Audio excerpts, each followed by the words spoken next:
Hello, this is Dr. Krishan. I am a consultant ENT head and neck surgeon, allergy asthma specialist.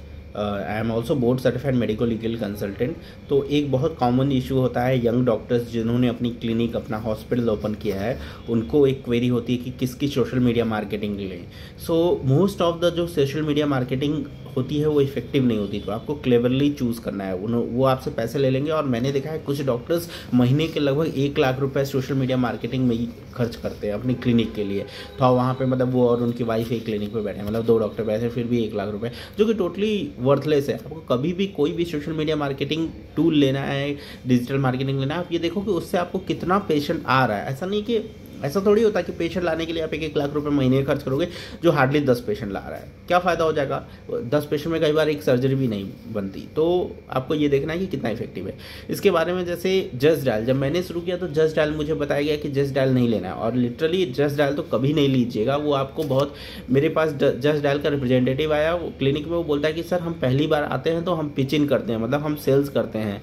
तो मैंने बोला तो तुम sales करते हो, मैं यहाँ तुम्हारा खरीदने के लिए थोड़ी बैठा हूँ। सिंपल सी बात है, मैं सोचूंगा समझूंगा तो मेरी पॉलिसी मेरे क्लिनिक के एक्सपेक्टेशन और मेरा जिस एरिया में क्लिनिक है उसमें कितना रिजल्ट देगा वगैरह, उनसे आप कुछ भी बोलोगे वो ऐसी फालतू की बातें जस्ट डायल वाले करेंगे। जैसे कि बोलते हैं कि सर आजकल लोग होटल एयरपोर्ट से उतर के होटल बुक करते हैं तो जस्ट डायल पे सर्च करते हैं। आप बताओ, इतने लोग आप लोग ट्रेवल करते होंगे, किसने होटल बुक करने के लिए जस्ट डायल यूज़ किया होगा? कभी नहीं यूज़ किया। There are many apps, MMT है, फिर गो IBIBO है, और भी 1000 ऐप्स हैं। आप वो तो मतलब वो कुछ भी पिच इन करेंगे, कुछ भी बोलेंगे, मतलब जो टोटली इरेलेवेंट होता है।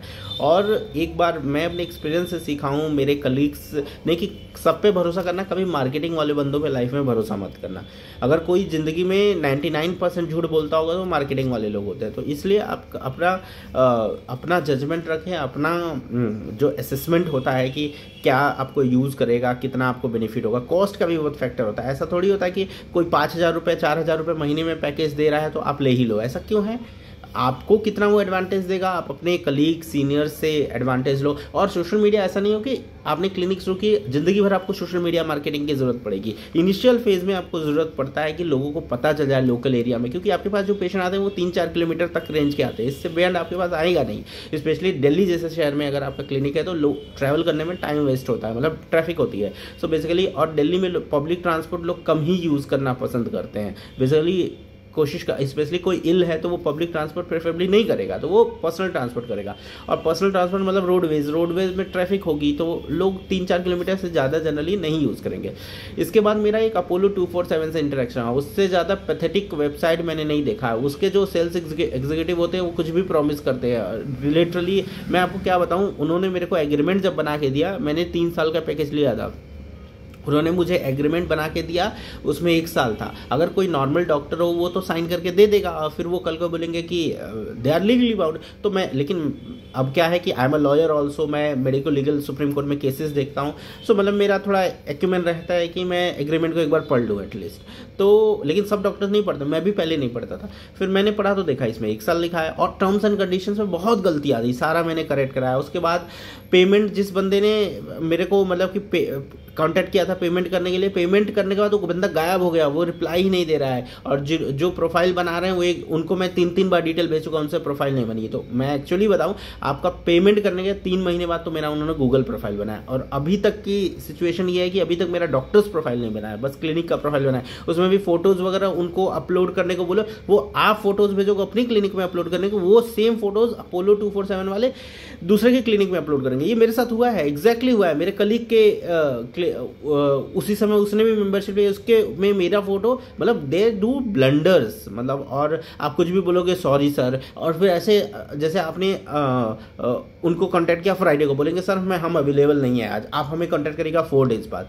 तो मतलब आप ये समझो ना, पेमेंट करने के बाद मैंने फुल पेमेंट कर दिया था, 3 साल का 1 टाइम में पेमेंट किया था, और मेरा प्रोफाइल बनाने में वो 3-3.5 महीने लगाए। और तो मैंने बोला ये 3.5 महीना जो चला गया उसका क्या होगा, आप एग्रीमेंट में अपडेट करो। हाँ सर करते हैं, अभी तक मुझे अपडेटेड एग्रीमेंट नहीं दिए। और वो भी मतलब मेरा प्रोफाइल बनाया तब जाके उन्होंने बनाया जब मैंने उनको धमकाया कि मैं कोर्ट केस जा रहा हूँ, मैं कंज्यूमर कोर्ट में केस करूँगा वगैरह वगैरह। और मतलब उनको सॉरी के अलावा कुछ नहीं आता अपोलो 247 में पूरा। मतलब अपोलो, मतलब आप तो ये रहने दो, अपोलो की तो क्वालिटी पैथेटिक हो चुकी है, चाहे अपोलो हॉस्पिटल हो, चाहे अपोलो का कोई भी फार्मेसी हो, हर चीज़ ख़राब हो चुका है। मतलब जो आज से हो सकता है 10 साल पहले इनकी क्वालिटी थी वो बिल्कुल गिर चुकी है। तो मैं अपोलो की कोई सर्विसेज मैं रिकमेंड करूँगा कि आप ना यूज़ करें, और अपोलो 24/7 तो बिल्कुल ही ना करें। इतने मतलब वो आपसे पैसे लेने के बाद उनको फ़र्क नहीं पड़ेगा कि आप कितना, और आप डॉक्टर हो, आपको इतना टाइम थोड़ी मिलेगा कि आप 10 कॉल करो। मेरा प्रोफाइल बन पाया उससे पहले मैंने 6 अलग लोगों को 80 से 90 कॉल किया है। आप समझ रहे हो ना कि टाइम निकाल के 80 से 90 कॉल किया तब जाके मेरी प्रोफाइल बनी। तो आप ये समझो कि कितना अनप्रोफेशनल, कितना पैथेटिक रवैया उनका होता है अपोलो 24/7 का। तो अपोलो 24/7 और जस्ट डायल तो कभी नहीं लेना, याद रखिएगा। अगर आप लेते हो तो मतलब अपना पैसा वेस्ट करते हो। बाकी आप individual case to case basis पे अपने कलीग सीनियर से डिस्कस करके जो आपको यूज़फुल लगता है वो आप ले सकते हैं। धन्यवाद।